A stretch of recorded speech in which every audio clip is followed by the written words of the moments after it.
Hey, Russ Rogers here with the 17 Laws Studio, but our studio is in Nashville, Tennessee again, because today we're here with Holly Buchanan, author and friend. She has authored two books. One is Your Next Level Now, the Single Parent Compass to a Life You Love. And the second one, as she calls it, her COVID book, wrote during COVID, Your Next Level Now, Conquering Crisis. So super excited to have Holly here today. This is going to be so much fun. Also, to be fair, Holly and my wife Tracy and I all went to high school together. And Tracy's in the studio with us today. And we're all band geeks. So we played in a band together, so we spent a ton of time together. And not too long ago, of course, I connected with Holly mainly because even though I have the 17 laws of parenting and 17 laws of marriage, I don't have anything in there about how to be a single parent, because I know nothing about that. And now Holly's here to help save the day with that. So last time, I hope you get a chance, go back to part one of the longer segments we've done, but it's so in depth it'll make all the difference in the world to you if you're a single parent. And we spoke about how to remain sane as a parent, how to get your life back, how to remain mentally, physically, emotionally, spiritually sane as a single parent. Now, Holly went in a lot of depth in that. In her books, you can get them on Amazon. She'll go a little bit deeper, a lot deeper than that. But we covered a lot of ground last time we were together. And so you for sure want to go back and watch part one, because part one, the majority of that's about the parent. And what I thought was really cool when we first connected, Holly, was that I was thinking of parenting, being a single parent was all about the child. And you shared, no, it's really the other way around, just like it is if you're a married parent. It's the relationship. The parent it's huge. So part one, all about the parent, how to be a parent, how to stay sane. It's 7 o'clock at night and you just want to get the kids to bed without somebody dying. You're just trying to keep everybody alive and just barely make it. And so that we covered a lot of that. And today, Holly's going to share a lot with us about very practical, usable parenting advice, things that you could take and use today. You could watch this, and then as soon as you click on the end button, you're ready to put some of this in action. So we're going to talk about that and a ton more. And just to remind everybody, if you didn't see part one, Holly's a friend of ours. In fact, my wife Tracy and Holly are the same age, and they actually would spend the night with each other and do things together. And they even both played the clarinet together. So I think that's pretty cool. So, but I haven't chatted with Holly in, I guess, 20 some odd years. And so when it was so cool when we connected, as she's a graduate of Vanderbilt University with a degree in human development. So she knows her stuff. So I think, and Holly's lived this. She's been a single parent for a long time. Now she's got a beautiful young daughter who has graduated college, working in her career, getting married in a few months. So Holly has gone through all the valleys you can imagine, and she's also enjoying some highs now because of what she's learned and put to work. Now, Holly, because she started helping a bunch of people, similar to what I've done, and that is put it in print and try to help more people. So, Holly, I'm super glad you're here today. Thank you for having me. I'm super excited to be part of what you're doing, and so grateful that you are out there doing it's much needed work. So happy to be able to give this kind of side of the coin on what you're doing. Big side of the coin, because there's a lot of single parents out there and they're just hanging on by a thread. And I wouldn't do it justice trying to summarize the last time we were together with the mental, emotional, spiritual, physical support that a single parent needs, the parent needs. And one of the true takeaways is it's kind of counterintuitive. You feel like you're being selfish by focusing on you as a single parent. But if you don't focus on you, you don't have anything left to give the children. And so a lot of what you helped us last time was with that. This time, we're going to talk more about some of the parenting styles to help you parent the child. Before we do that, one of the things that we touched on last time about the parent as well, I think it goes with the parent. It really goes with this segment as well, as you mentioned before, and that has to do with support. And maybe you could refresh your mind with what you call it, the 5 I forgot exactly what you called that, but maybe you could Yes. share what those are, and then maybe expound on the support one. Happy to. So in the last segment, we talked about what I call the tank areas. What areas of your life can you put time into and Right. effort into that will fill your tank so that you are not driving on fumes, but you are a little more filled up with energy and love and have more to give to life and being a single parent. And of those areas, we talked about physical. What can you do to kind of maintain and keep that energy level up for yourself? Mental and emotional. What kind of tricks and care can we do to help us in that area? And then like soul and spirit care. And then self-love. We touched on self-love a little bit. Being kind in the way you talk to yourself, and grateful and accepting and forgiving. And then the other area is an area of support, which is a little different than just your relationships that you have with your family or friends, the social kind of relationships. Support is actually thinking, who do I have in my life that can support me? Since I'm in the place of one person trying to be two people, obviously I'm going to need some help. And who in my life can I depend on for help? Do you have someone that you can vent to when you need to talk through things, when you're trying to figure out, did I make the right decision? Am I handling this the right way? Or maybe you just need to get some things off your chest with someone you can trust so that it doesn't accidentally come out with your kids. And for a lot of people, that may be family, that may be friends, and they may have all the support they need, and that's great. But one thing we can do for support as single parents is go on and put down a list of who can I call in case of an emergency. Let's say my child is sick and they need a ride home, and I'm at work and I can't get to them in time, or I can't get off in time. Who might be available to give my child a ride? Who might be able to watch one of my children in a pinch if needed, and maybe even have those conversations ahead of time with them and ask them if they'd be willing to be that person for you that you could call. And then you're not stuck in the moment when there's already a crisis or an emergency and trying to call a bunch of people and no one's there. So that's one thing we can do to kind of up our support. So what do you think about like I've got, I know this isn't a single parent thing, but I'm sure it happens, but I've got a couple that I've helped, and both their families are by anybody's definition trash. And so they're either drunk or stoned or something off the charts, and along with a lot of the relatives, and they say, okay, we don't have anybody we can call. What do you suggest on those to those people? And if I'm putting you on the spot, I don't mean to. Yeah. Because I'm sure there's a lot of people, especially if maybe you took a new job in a new city, or you had to move away from the ex because something bad was happening, and you're just starting. So how could you find somebody that you could entrust your child to? Because you're not just talking about a ride home from school. You're talking about late at night, or I'm stuck at work, or I had to go do. It's probably a lot of things that you can entrust this person to.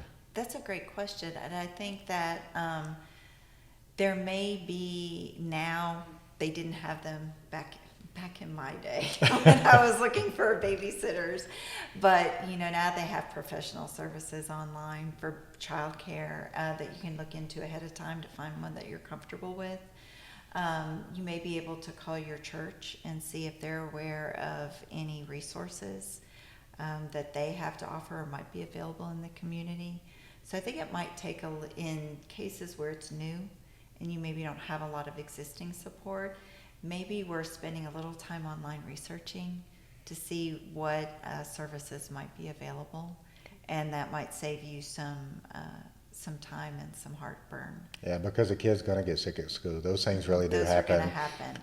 And even having those conversations with your boss at work, explaining your situation ahead of time so that they're aware, and just say, if these things come up, would it be okay to come to you and ask, can I get off? And so it's not in the moment, but they have all the background information and may be a little more forgiving and understanding if you've gone to the trouble to fill them in and kind of get them partnering with you. Right. I think part of the point is that you need to be proactive and find somebody. Like in the case that the couple we had, they said we don't have anybody. It's, well, you probably really do. You've got friends, you've got somebody. You just got to iron that out. And sometimes it's emergency, and sometimes that emergency may be you just need a couple hours of sanity time. You may just need to veg and walk around the block and somehow stay sane through leaning on these people to say, hey, would you please watch my child? Yes. And then revert, if your child, let's say you're at a 4-year-old and they have a 4-year-old, it's probably a blessing to them to get to have a friend over and play. That's true. And then you can return the favor too by inviting their 4-year-old over and let them play and give them a break. And plus you're not paying a babysitter, and actually it turns out to be a lot of fun. Yes, I would say that's one of the biggest things that we did that was so helpful, because if you do have a friend over and they're playing in a separate room, you can still get some other stuff done because you're not the sole source of entertainment. So that's a really great point. The other thing that I'll just throw out there for if any new single parents that haven't come across this yet, I had an aha moment when it was time to take the babysitter home, but my daughter was asleep and she was too young to leave by herself. So I had to get her up out of bed, put her in the car to take the babysitter home. And that was one of those, okay, mental note, when you're looking for a babysitter, if you can find one that can drive, Right. Good that point. will help you out a lot. So a little lesson learned there. Yeah, nothing more disheartening than having to try to put your kid back to bed at 10 o'clock at night, depending on how old they are. This is harder than it needs to be, but here we go. Yes. And another thing with support is realizing that you are going to need people to talk to. And there are groups that we can get connected with online, whether it's other moms online. I was telling Russ that I'm going to be hosting just a Facebook single parent group. So if you're interested in getting involved in that, it would just be a free single parent group you can join for support in that area.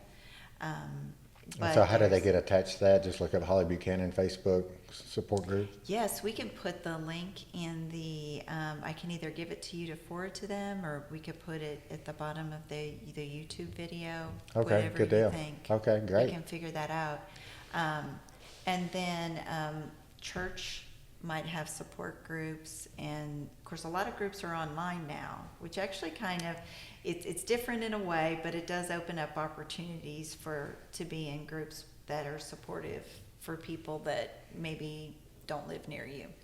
So what do you say to people who say, I really don't have time for that, I'm doing fine, it's all I can do is hang on, I can't take on one more thing? How important are those groups? I think as long as you have one or two people, I don't know that you need to do a group, but if you don't have the people that you feel like you can really talk to support you, married people would have each other there in the house to talk through things as they happen. So as single parents, not having someone to talk to when you're facing problems that your child is facing, or problems you may be facing with them, there's just an extra element of stress. So realizing that and looking for people that you feel are safe and people that you can trust to talk through things it's huge. Because it might be huge. your child's being bullied at school, and you really don't need to just fall off the handle and I mean, that takes some thought on how do you take care of the child, how do you handle the problem at school, and those are those real life situations where my kid's talking back to him and he won't because he knows that the other parent's not going to be here, or then maybe there is an ex husband or wife that won't back you and your decisions, and you got to talk through, how do I handle these things with my child, whether they made an F in math and they don't seem to care, or whatever. And maybe there's a boyfriend knocking on the door saying, hey, I want to take out your daughter, and you want to go, oh man, I need to talk about this, and how do we handle this? So it sounds like having an actual one or two or three people isn't a nice thing to have, it's a gotta have thing. It is a gotta have thing. And I think when you're naming off some of those situations, it just helped me remember that there are times too when it's pretty big and you may want to see a counselor. I know when we were going through the divorce, I got a counselor right away, and she was only 4, but we got a play therapist, and it was super helpful in helping us know how to handle things, how to work through things, how I could be there for her, and having, someone to talk to give advice. And there have been different times in life, depending on the severity of the situation, that we've done that for help. So I definitely would encourage that as well. Can be very helpful. Awesome. Well, a couple of things that we want to, some of the things we want to chat about this time, because a lot of the last time, I hope everybody goes back to part 1. It's a little longer podcast that I'm used to doing, or longer shows that I'm used to doing, but you got to watch it to the end. They have to watch it to the end. It's a heart changing for everyone. And so today we want to touch on some good creative choices. Not choices, good creative ideas to how do you parent. And this could be from toddlers to teenage years, I'm sure. And you listed some really good ideas in your book, and we've chatted about some of them, because when you go through a divorce, it's for a child, that's a big deal. It is. And most of the time, children, they just want to know mom and dad's okay, and that's one of the biggest securities they have. And right now, mom and dad's not okay, and so even some of our teacher friends will say, "Hey, when the child starts doing these things, we know that there's probably something going on at home," and they'll ask about it or check with the parents because it's that obvious. And because of that, what do you do? What are some ideas? How do you handle these things? Ideas, and some of these we did get back in the beginning from the counselor, who was great. One that she recommended, and this may be more for younger kids than like teenagers, but for younger kids, if you're going through a divorce or you've been through a divorce, can be for the kids a lack of helplessness and feeling out of control. And giving them choices where you're okay with both the choices, instead of just saying, hey, you need to do this or that. If they say, I want some candy, say, well, you can have an apple or a banana. Which one would you like? And then they still get to make that choice. That helps them a little bit feel back in control again, but it also helps them with learning how to make decisions and critical thinking. So that's helpful all the way, is offering those acceptable choices to kind of help them if they are needing a little bit of help during a tumultuous time. Right. But it's something that I think works all the way through. And so I definitely, we found that to be very helpful. I like that. One of the, similar to that, not everybody agrees with this, but I always like to say yes as much as possible. Because if you look statistically, most people have been told thousands and thousands of times, or kids by the time they're like 7, 8 years old. Okay. And it starts to sink in over time. So I try to say yes as much as possible. And that yes is, sometimes it's like, and you said, I like yours, candy, apple, banana. And they may ask, hey, can I stay up late tonight? Can I watch a movie tonight? And I say, well, man, you absolutely can watch a movie, just can't do it tonight. We're going to do it another night. Or can I have some candy? Absolutely, you can have some candy, but we're not going to have it right now. Right now, you could have an apple or a banana. Or, hey, can I go play outside with so-and-so in the mud? Yeah, you can go play in the mud, but we're not going to do it now. We're going to finish your homework. And then when we do this, and try to say yes as much as possible. I like that. And I like your ideas of giving them choices, and whether you're single parenting or not, that's great advice. Okay. Yes, I've heard other parents mention it, so I think it goes across the board. Is a good thing to do. Another thing is if they are going through, if you are going through the divorce, or just, sometimes when you're co-parenting and you're going to run into tough times and tough conversations along the way. And then as part of normal parenting, you're always going to run into those tough conversations. Right.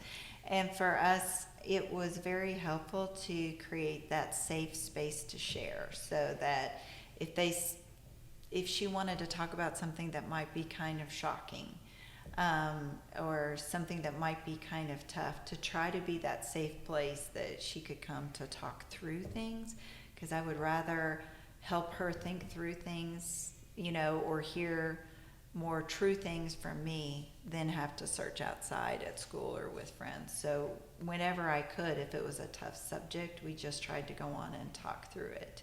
Whether it was, how she's feeling, what's going on with school, the birds and the bees, any of that, I'd rather it just be safe for us to talk through. And then again, that does kind of help her learn how to think through things on her own, and you can kind of help coach them along the way. Do you find yourself having to be an equal friend and a parent at the same time as a single parent when it's just the two of you? I think that that's a great question, because you're kind of like a teacher and a counselor, but you're trying to be the mom and the dad. Yeah. And you don't have that good cop, you don't have that person to back you up. There was even one time she looked at me, she goes, "How do I know what you're telling me is true? You're the only one here." And I was like, huh. And at that point, of course, it wasn't in a calm way. It was like, I can't even believe she's doing this right now. But I kept it calm. And I was fortunate enough that my parents had moved to town by then. She was in the teens. And I was able to call my dad and say, "Hey, what are you doing?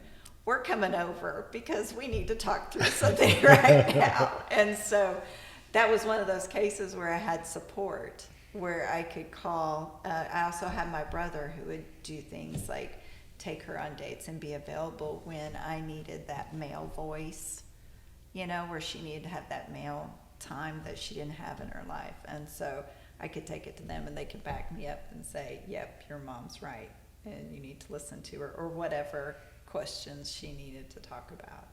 Do you find that sometimes some of the single parents you run into, does it turn into overcompensating with the child, trying to be a friend, trying to be their best buddy and give them everything they want, just emotionally or physically, material things, to kind of make up for the fact that they're, maybe it's the guilt part, putting them through this process of a divorce? Do you see that? And I don't know if you have any thoughts on that.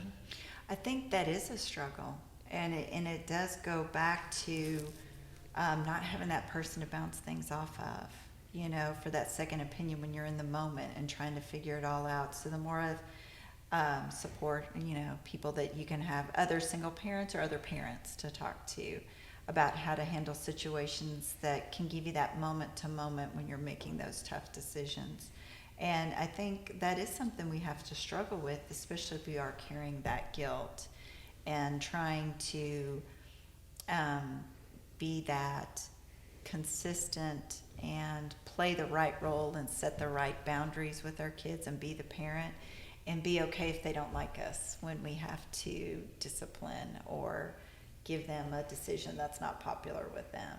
And that can be tough to do as a parent. None of us like it when our kids are mad at us, but especially if you're a single parent, it can feel a little scarier. So to your point, it is something that can be tough and that we need to watch out for. Because another thing that we learned along the way that I know you talk about it, but we also heard it from the counselor, is consistency is key. That your kids know that when you say something, you mean it, you're going to follow through. They know that they can count on you to be consistent. Like, if this is the rule tonight, it's the rule the next night. And the next night, if it's all over the place, the counselor was saying that being consistency is key for their feeling safe and feeling cared for, and knowing that they can count on you and this is what they're going to get from you. So when we are tempted as single parents to overcompensate, it's helpful to have those touch points, I think, in our life, people that kind of bring us back to reality. I like that. And yeah. I think I'm going to back up just a second. One of the things you mentioned, I brought it up, I think, on feeling guilty about this. You did a really good job of addressing that in the previous show. So I hope everybody goes back and watches. I hope this is a good teaser for you to go back and watch the other show, because there's no reason for you to carry that guilt. That's actually dragging you down, making you worse parent than you need to be, and it's harder than it has to be. And then moving forward on the consistency, one of the things I like to share with people, those people count to three before they make them do something, or they're, hey, I'm going to start yelling and I'm at 10 o'clock to go to bed, but I really hope they're in bed by 10:30. That's the stuff that will drive you crazy as a parent, whether you're a single parent or not. It also drive the kids know that you don't really mean what you say you mean. And I think it's a shot at your character, such as if mom tells me I have to be in bed at 10, but she really means 10:30, then I don't have to believe her. And if I know she's going to count to 10 before she has to do anything, I know the first 9 times she tells me, I don't have to believe her. And that's not really a good way to parent or have a good relationship. So I know we talked about consistency, and sometimes we feel like maybe as a parent we want to be their friend and not be consistent, but I don't think we're being their friend when that's the case. And sometimes it feels, I would imagine, you can tell me from experience, that sometimes you're just too tired and just like, I don't deal with it tonight. What do you do in those cases? It's just, sure, have ice cream in bed and stay up to midnight. I'm beat. I can't do it anymore. I think one thing that can help is if you've established some sort of routine, something that this is what we do, that also can help kids feel safer and more in control, especially if they're having to go back and forth. And but I think if you can resist in any way not to give in like that, that would be the thing to do. And if you are tired, then just kind of realize it. Try to stick to it. And then afterwards, if you need a little extra care yourself, then do it after you've put them in bed, and do whatever you need to kind of take care of you afterwards. If you know that that's right there, it's like, okay, I just need to deal with this, and then once you're in bed, I can go take care of me and calm down and do whatever I need to do. Well, you mentioned back and forth. How do you handle that when you're the parent that has to hold the line, and the other parent, they're over there every other week or every other weekend, and they can pretty much do whatever they want, watch what they want, do it, I mean, there's pretty much a free-for-all. How do you handle that when you're the bad cop parent, probably sometimes in the kids' eyes? I think that's a tough one, and I think that you have control over your space and what you do at your house, and you can do what you can to have a healthy atmosphere here. And then I believe there's conversations you can try to have with the other parent. Tammy Daughtry has wonderful resources on co-parenting, and I would totally recommend. She and her husband are both counselors. They have a whole ministry and books around co-parenting that I had so many aha moments.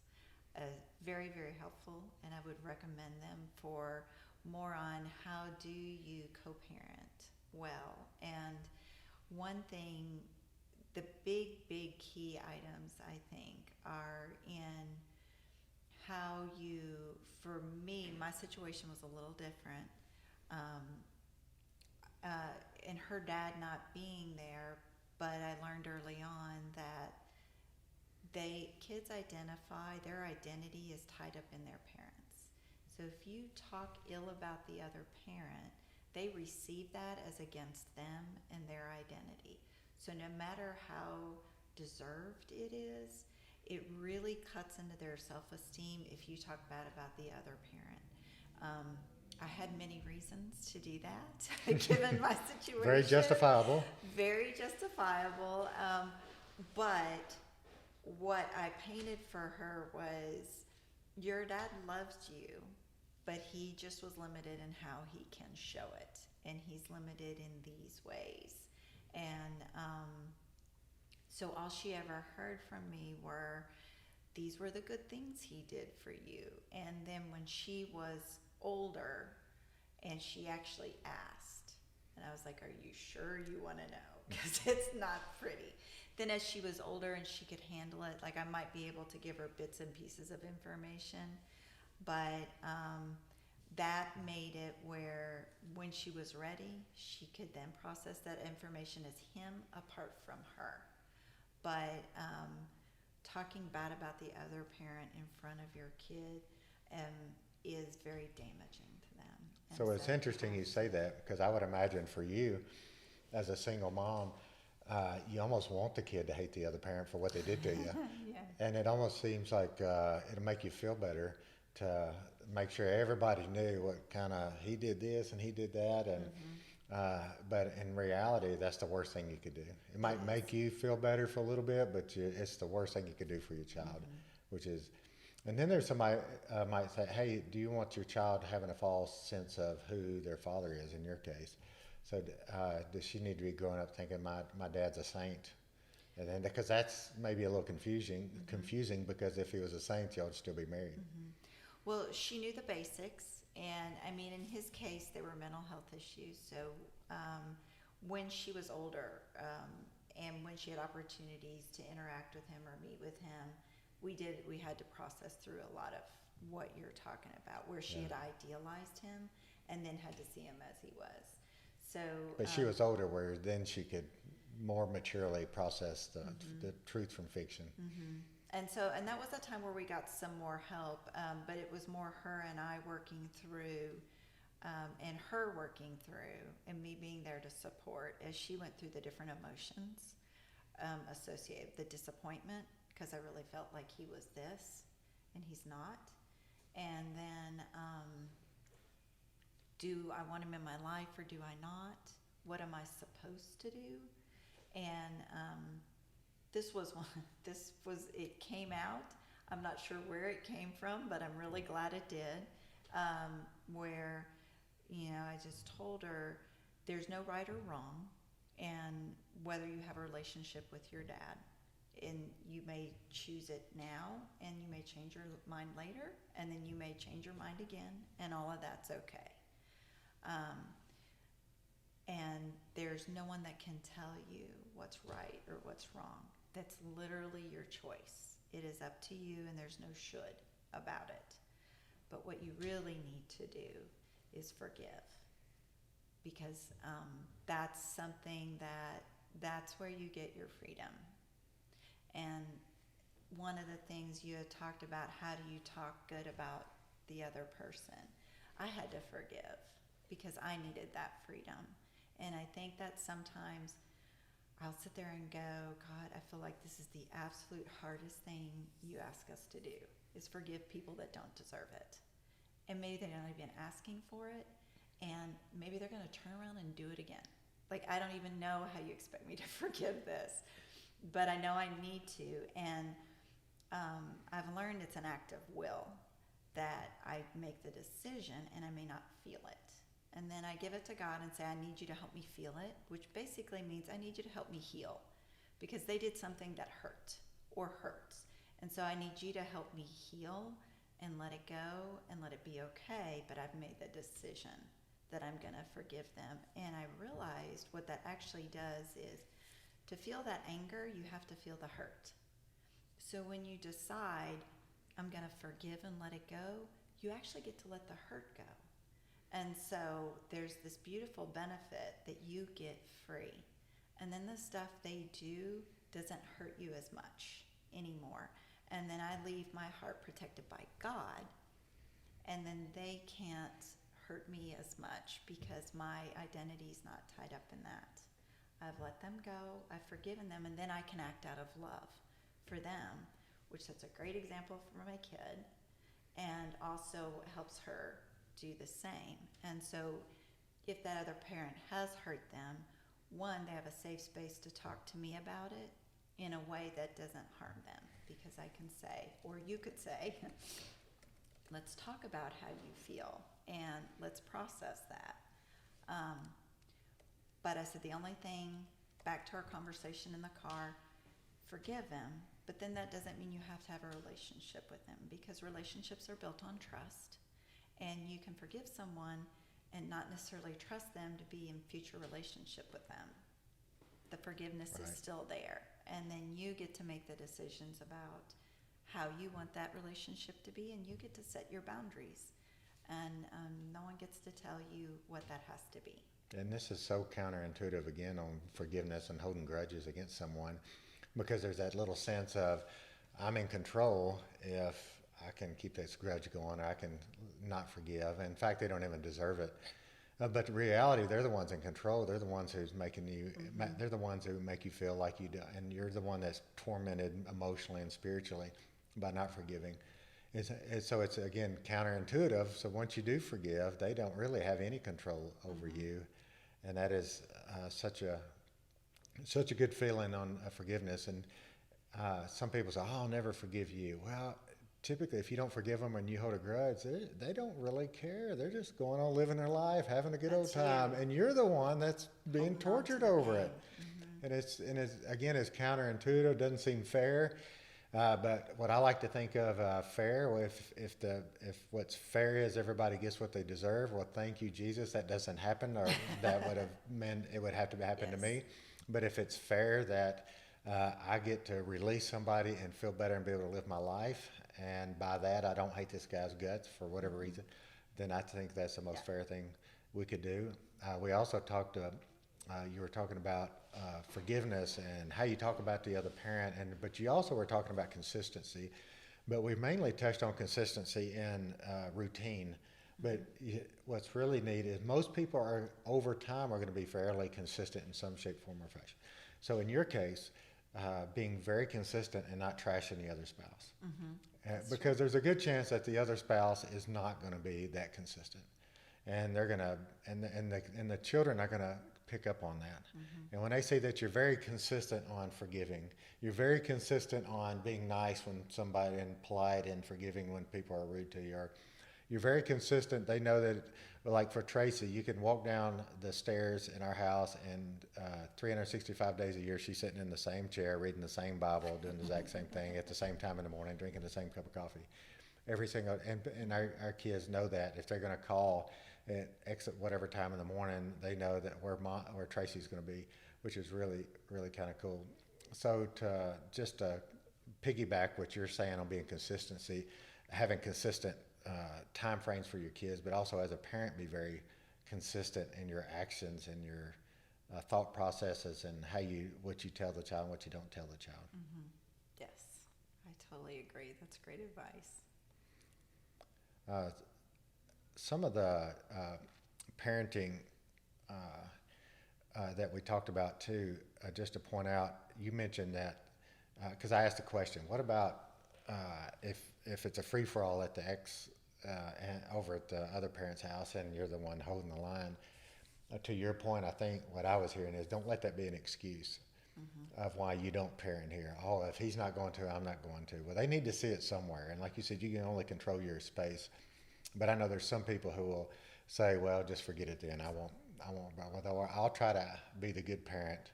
And then, okay, if they get to stay up to 11 over there, I'll let them stay up to midnight. But that's really not healthy for Not anybody. doing the child any favors. Yes, I totally agree. Probably not doing you any favors as a parent either. Right. Because then you're letting them control what your choices are and what your boundaries are. And it's important, I think, to be the strong person for your kid. And so if that means setting some boundaries, counselors will tell you setting boundaries for kids makes them feel safe, makes them feel loved. They want you to do that. And if you don't do that, they can feel insecure. So you don't want to contribute to, if they're feeling secure at the other house because there aren't good boundaries or consistency, one, you can try to deal with the other, the ex-spouse or the other parent offline, away from the kids, to see if you can get aligned on those things, because that's what's best for the kid. But creating those boundaries, and that they need that. They just need that to feel safe and secure. So you really are helping them, even if they may, act like they don't like it. They need it, and a part of them knows they need it. And I think one of the key points in single parenting is to not put your child in the middle and not have them be communicated messages to the other parent, not making them feel responsible for anything, trying to deal directly with that other person, letting them be the child and the one you are taking care of, and not having them feel the stress of being in the middle.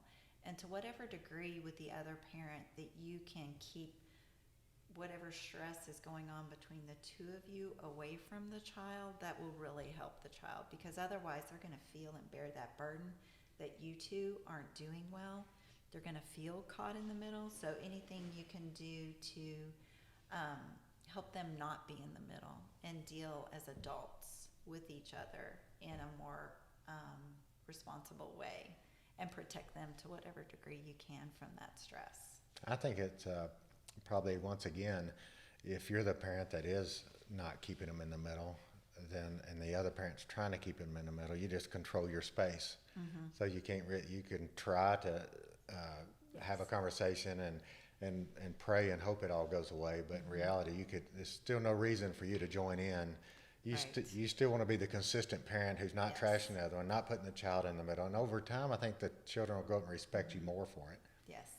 And you can set boundaries. You can set boundaries with the ex-spouse, or the other parent, I guess I should say. It's not always an ex-spouse. But you can set boundaries with that other parent about behaviors and what you're okay with and what you're not. You can not respond. And then even with your child, if they try to put the child in the middle, you can say, well, thank you, I will talk to your dad or your mom about that. But no need for you to carry those messages. I think that's beautiful advice.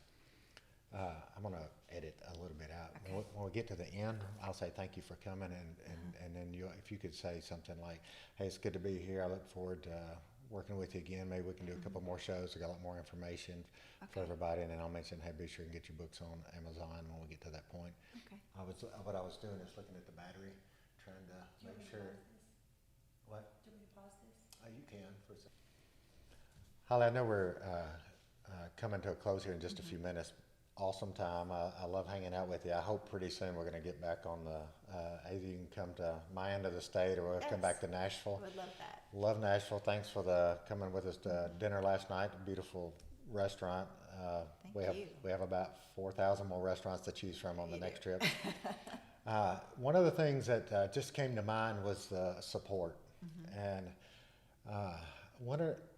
there's a whole new level of support, especially you get into teenage years. And like you have a daughter, how did you decide when she could start dating? And what are the parameters? There was no dad to come home and say, hey, I want to date your daughter. So how do you navigate that? And then another thing, part of support is the discipline side. And I had a couple of thoughts on that too, because I feel like what I've witnessed or experienced or been around, like on the discipline, and I don't want to jump all over the place. I'll come back to the support side on the dating, but where parents may want to overcompensate and not discipline because, hey, I feel guilty, and I would think that's another reason to go to your support group, your go-to people, and say, hey, I'm having this issue with my child. What do you think? Yes. I was thinking of killing them, but I hated to go that far. Exactly. Is that some of the things you did with your support group, both on the dating and on the discipline side? On the date, I think I did exactly what you're talking about. I went to other people. I even went to my parents. I'm like, how in the world did you handle this? And then things are very different today. So I know that I talked with other parents that I could trust about how they were dealing with it and how to deal with it. And I know I talked to her some about it and got her thoughts and found out where her head was on it and what was going on for her.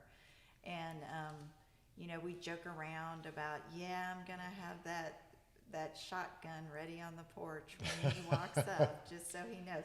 I think I even made jokes like, just tell him, your mom is not afraid to go to prison if need be, if he steps out of line. So...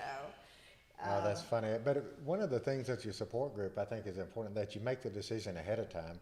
There's not a boy saying, I want to take your daughter out on a date, and you're like, oh gosh, now what do we do? No, you get your support group, and you talk through all that, and that decision is made long before the boy says, hey, you want to go out on a date, right? Ideally, but these days sometimes it can catch you unprepared, and then you start to you say, wait, I don't know, and then you start checking with people and setting up what you feel like is appropriate circumstances for having adult chaperones or having parents along. and appropriate timing and that sort of thing. And I think it can actually help to like have these conversations with your child ahead of time as well and get their Right. thoughts. I mean, they may not be that interested in it right now. And so kind of finding out where they are and what they're thinking and what they're seeing at school and what their expectations are can help you know how to be prepared. That's good. And you're not going to have that conversation with a 7-year-old. We're assuming it's, within a year or two of actually dating. Yes. And year or two of actually dating may mean some people think 13, some 18. You never know. So the sooner you have that conversation, the better. I know we set Tracy couldn't date till she was 16, and that was clear. And so we never had to wonder about that. So I was her first date, and we did the fancy smancy sweeper off her feet trip to McDonald's with friends. So McDonald's still has a special place in my heart. On the discipline too, one of the things I wonder, like if you're trying to be more of a friend than a parent, and it's kind of hard to discipline a friend versus being a parent. And then a lot of people saying, "Hey, I'm not going to spank my child." And whether you believe or not in spanking, I guess I would just toss out there is some people use spanking as the only tool for. They're really saying, "I'm either going to discipline my child or I'm going to spank."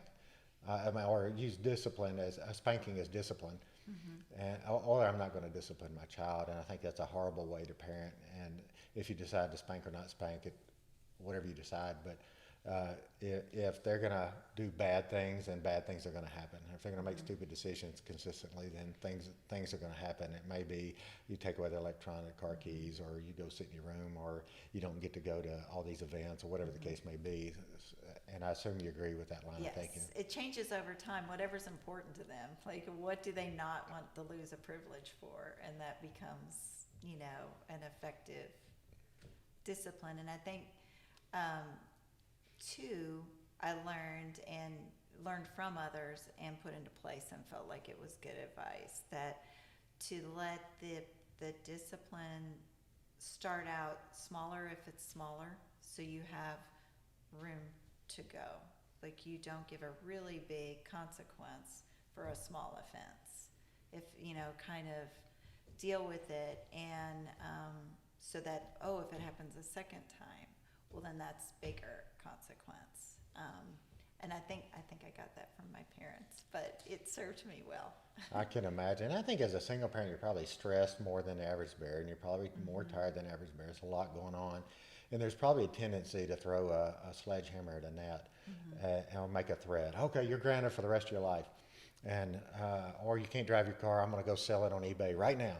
And you make threats that you don't live up to, and over time your child decides that, okay, mom does or dad doesn't really mean what they say, so I really don't have to listen to them. So I think it'd be important to think through the punishment.